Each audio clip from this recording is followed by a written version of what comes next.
You are bored.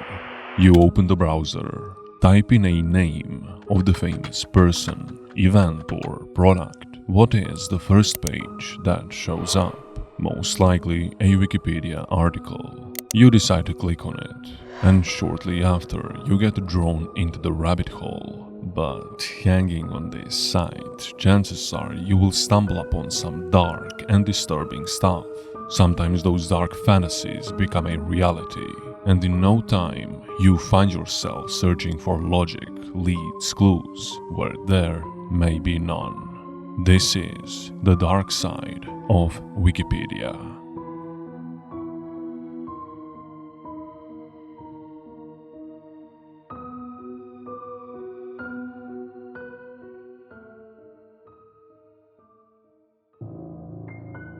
Armin Maives was born on December 1st in 1961 as third and youngest son. His father abandoned him when he was 8, leaving him to be raised by his mother. This had huge impact on Armin and he became depressed. He distanced himself from everyone and proceeded to continue living his life as a loner. Armin loved stories to the point that he became obsessed with one called Hansel and Gretel. In fact, he especially enjoyed the part where the witch wants to fatten up the kids to eat them. That's where he would develop his cannibalistic tendencies. Let's fast forward to 2001. Looking for a willing volunteer, Maives posted an advertisement on then active website called The Cannibal Cafe. His advertisement stated that he was looking for a normally built 18 to 25-year-old to be slaughtered and then consumed. Around 200 different people responded to the advertisement, but they eventually backed out. Until Bernd Jürgen Armando Brandes, an engineer from Berlin, answered the advertisement in March of 2001. I did some digging and found out that the two didn't actually meet on the Cannibal Cafe forum, but in a more or less gay cannibal Yahoo group. The full transcript of their chatting is available on the internet. However, after a few days of talking, the two made a videotape when they met on 9th March in 2001 in Maives' home in the small town of Wustafeld, showcasing Maives amputating Brandes' genitalia and the two men attempting to eat it together. Before doing so, Brandes swallowed 20 sleeping pills and a bottle of cough syrup, likely causing an effect of slowed breathing and extreme tiredness. Maives then fried the victim's genitalia in a pan with salt, pepper, wine, and garlic. He then fried it with some of Brandes' fat, but by then it was too burned to be consumed and he fed it to his dog. According to court officials who saw the 4-hour videotape, which has not been made public by the way, the victim was already too weakened from blood loss to eat any of his genitalia. Maives then ran Brandes a bath before going to read a Star Trek book, while checking on him every 15 minutes. Brandes continued to drift in and out of consciousness before finally collapsing again. After long hesitation, Maives killed Brandes by stabbing him in the throat, after which he hung the body on a meat hook. He dismembered and ate the corpse over the next 10 months, storing body parts in his freezer under pizza boxes and consuming up to 20 kilograms or 44 pounds of the flesh. According to prosecutors, the act was committed for sexual pleasure. Maives was arrested in December of 2002 when a college student alerted authorities to new advertisements for victims online. Investigators searched his home and found body parts and a videotape of the killing. On 30th January in 2004, Maives was convicted of manslaughter and sentenced to 8 years and 6 months in prison. But in 2005, a German court ordered a retrial, and on May 10th in 2006, a court in Frankfurt convicted him of murder and sentenced him to life imprisonment. When speaking to a German newspaper, Maives admitted cannibalizing Brandes and expressed regret for his actions. While in prison, he has since become a vegetarian. He believes there are about 800 cannibals in Germany. He also added that he wants to write a biography with the aim of deterring anyone wanting to follow in his footsteps.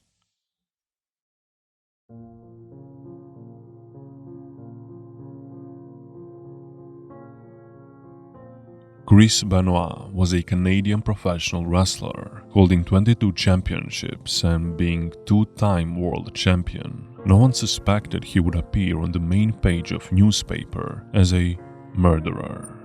On Friday, June 22nd, in 2007, Chris Benoit killed his wife Nancy in an upstairs bedroom. Her limbs were bound and her body was wrapped in a towel. A copy of the Bible was left by her body. Injuries indicated that Benoit had strangled her.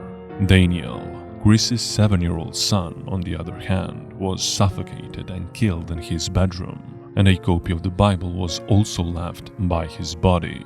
He had internal injuries to the throat area, showing no bruises. Before committing the final act, Benoit messaged fellow wrestler his address and that his family suffered food poisoning, explaining he would be late for that night's house show in Texas. After the text, Chris Benoit committed suicide by hanging. His friends got worried after he did not reply to their messages in over 24 hours. They alerted the police, and upon arrival, police discovered the bodies, and the house was ruled as a major crime scene. But that's not where it ends. There are more twists to the story.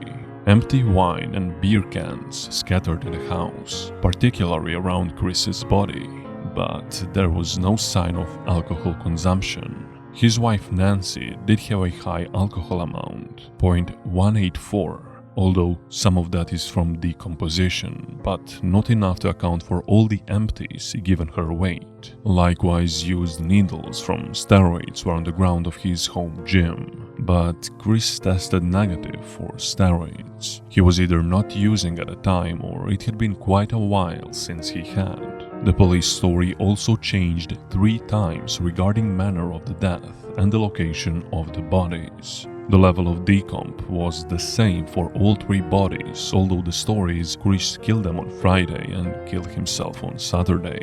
Police never recovered his cell phone. The same cell phone he used to make multiple texts the day he killed himself. Where is it? Speaking of the phone, he texted friend and fellow wrestler Chavo Guerrero his address, despite Chavo knowing where he lived and being a regular guest at his home. Why? Chris was also certain someone was following him in the weeks prior to his death.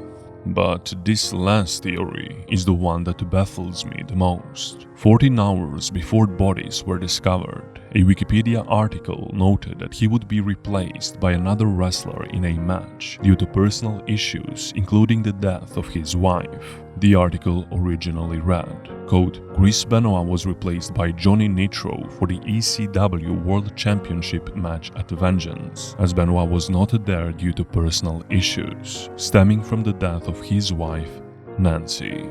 The phrase, stemming from the death of his wife Nancy, was added at 12:01 a.m. EDT time zone on June 25th, whereas the Fayette County Police reportedly discovered the bodies of the Benoit family at 2:30 p.m. EDT. So how did this happen? You might think that Benoit changed his own Wikipedia page. Well, that's not the case, as police traced it back to an address in Stamford, Connecticut. But that's where WWE headquarters are located.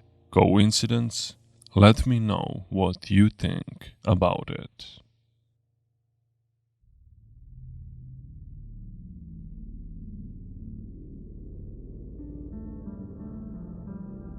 In July of 1518, residents of the city of Strasbourg were struck by a sudden and seemingly uncontrollable urge to dance. The hysteria kicked off when a woman known as Frau Trophea stepped into the street and began to dance. She kept up her dance for nearly a week. After some 40 other residents had joined in, a stage was brought in.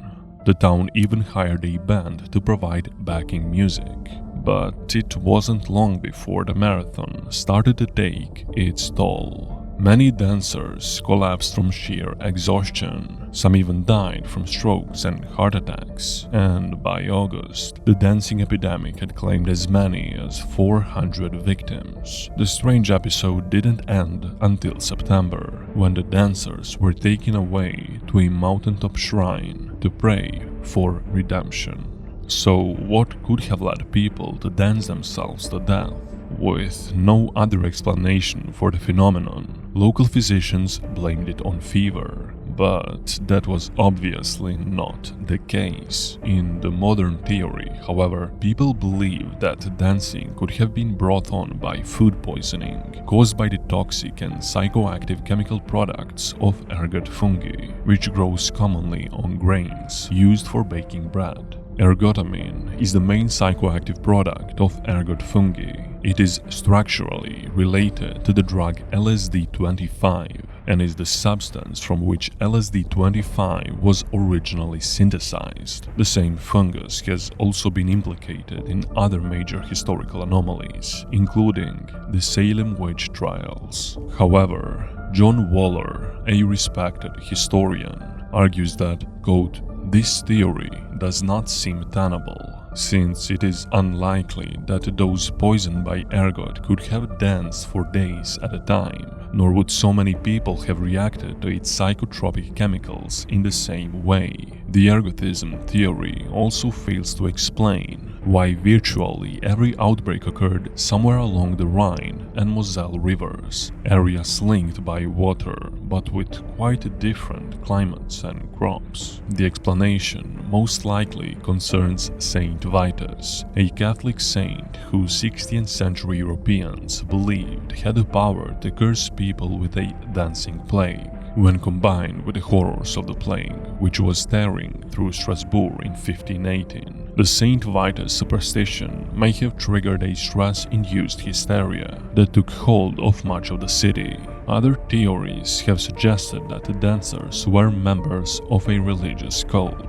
The Strasbourg dancing plague might sound like the stuff of legend, but it's well documented in 16th century historical records. It's also not the only known incident of its kind. Similar manias took place in Switzerland, Germany and Netherlands, though few were as large or deadly as the one triggered in 1518.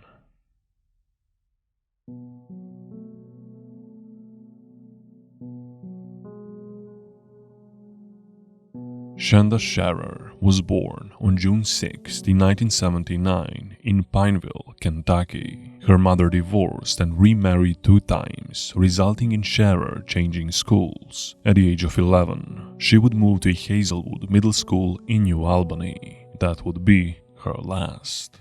In 1990, 14-year-old Melinda Loveless began dating another young girl named Amanda Heverin. A year later, Loveless disclosed her lesbian orientation to her mother, who was initially furious but eventually accepted it. As the year progressed, Loveless's relationship with Heverin deteriorated. After getting into a little fight, Heverin and Scherer became friends. They attended a school dance together where Loveless found and confronted them. Couple of days later, they went on a festival together. Loveless exploded. Furious with jealousy, she began to discuss killing Scherer and threatened her in public. On the night of January 10th in 1992, Tony Lawrence, age 15, Hope Rippey, age 15, and Lori Tackett, age 17, drove in Tackett's car from Madison to Loveless's house in New Albany. Upon arrival, they borrowed some clothes from Loveless, and she showed them a knife, telling them she was going to scare Scherer with it. Couple of hours later, they drove to Scherer's house. Rippey knocked on the door and told Scherer that Heverin was waiting for her at the witch's castle, while Loveless hid under the blanket in the backseat of the car. Scherer was reluctant to go with them, but eventually agreed after changing her clothes. At the witch's castle, they took a sobbing Scherer inside and bound her arms and legs with rope. There, Loveless taunted her that she had pretty hair and wondered how pretty she would look if they were to cut it off, which frightened Sharer even more. They decided to move from the witch's castle to another place, as the passing cars could spot them. During the car ride, Sharer continued begging them to take her back home, but they became lost. Eventually, they arrived at the edge of some woods near Tackett's home in Madison. Tackett led them to a dark garbage dump off a logging road in a densely forested area. Lawrence and Rippy were frightened and stayed in the car, while Loveless and Tackett made Sharer strip naked. Then they repeatedly beat her with fists and knees. They tried to slash her throat, but the knife was too dull, so they took turns stabbing her in the chest. The two girls then strangled her with a rope until she was unconscious, placed her in the trunk of the car, and told the other two girls that Sharer was dead. After the horrific act, they drove to Tackett's nearby home and went inside to drink soda and clean themselves up. But they heard the poor girl screaming in the trunk. Tackett went out with a knife and stabbed her several more times. After a couple of minutes, Sharer continued to make crying noises. When Tackett opened the trunk again, Sharer sat up, covered in blood, unable to speak. So Tackett beat her once again with iron tire until she was silent. Rippy asked about Sharer and Tackett laughingly described the torture. The girls now needed to get rid of the body, so they drove north of Madison, past Jefferson Proving Ground to Lemon Road. The girls wrapped up Sharer, who was still alive, into a blanket and carried her to a field. They poured gasoline over her and set her on fire. Later, on the morning of January 11th, 1992, two brothers were driving toward the Jefferson Proving Ground to go hunting when they noticed a body on the side of the road. Jefferson County Sheriff Buck Shipley and detectives began an investigation. They initially suspected a drug deal gone wrong and did not believe the crime had been committed by locals. At 8:20 p.m., a hysterical Lawrence and Rippy went to the Jefferson County Sheriff's office with their parents. They both gave very rambling statements, identifying the victim as Shanda, naming the two other girls involved as best as they could, and describing the main events of the previous night. The girls were arrested on January 12th. The prosecution immediately declared its intention to try them as adults. For several months, the prosecutors and defense attorneys did not release any information about the case. All four girls were charged as adults. To avoid the death penalty, the girls accepted plea bargains. Tackett and Loveless were sentenced to 60 years in the Indiana Women's Prison in Indianapolis. Tackett was released in 2018 and served probation for 1 year. Loveless was released in September of 2019, and Lawrence was released on December 14th in 2000 after serving 9 years. She remained on parole until December of 2002. And on April 28th in 2006, Rippy was released from prison on parole for 5 years after serving 14 years of her original sentence. In 2012, Sharer's mother, Jacques Vaught, made her first contact with Melinda Loveless since the trials. All four girls are said to have suffered abusive childhood, but that is by no means justification for the horror they committed. I know the peer pressure can lead to many things with teens: smoking, drinking, trying drugs, but torture, murder? No, that is not peer pressure. That is just pure evil.